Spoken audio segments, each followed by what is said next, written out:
tell me the idea of creating it, and then let's get into the leverage part right after. Yeah, absolutely. So at 13 years old, my father told me, I was a hockey player, grew up in Canada, obviously born with skates on, and we're, we're like forever, I wanted to be play in the NHL. And so at 13 years old, I'm playing with 16-year-olds. First time I really didn't stand out. And my father said to me, son, talent will get you noticed, but consistency will get you paid. And it was something that hit me like a ton of bricks. And I was like, consistency. It seems like that's what I should be after. It seems like that's what I should be seeking. And so at that point, I was like, okay, what can I control that's in my control?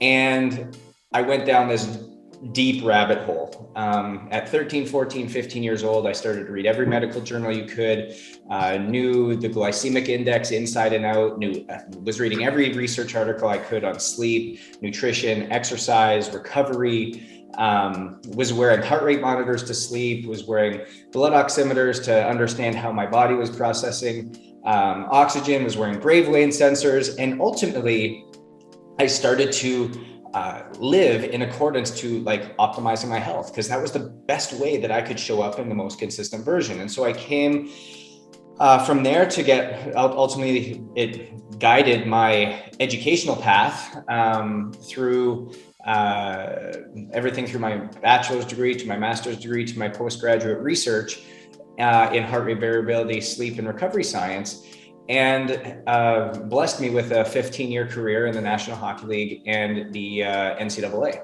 as a performance director, helping to optimize health and recovery for these professional athletes. Now, obviously, there's a lot of twists and turns. There's a lot of downs. There's a lot of tough times in my life that I kind of got through to get there. But that's kind of what the end result was. In 2018, I started to have this like deep-seated feeling inside of me, like there's more for you. Like you're meant to do more. And I got really restless. This entrepreneurial bug I'd had in my system forever.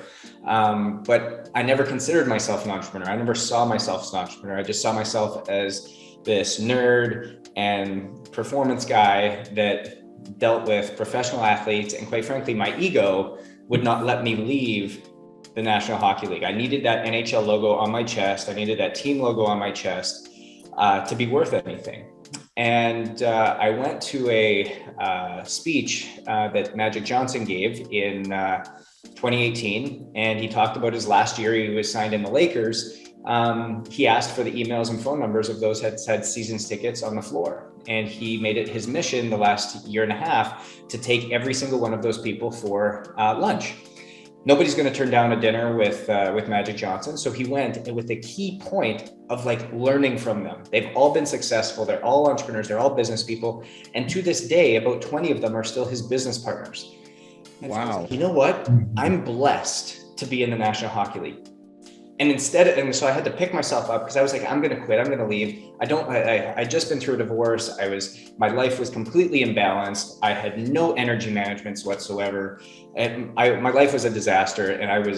But on the outside looking in, it was glorious. And so I said, you know what? I'm going to man up. I'm going to step up, and I'm going to actually lead in a way that I should. And so I knew I was on the road for 82 days that season.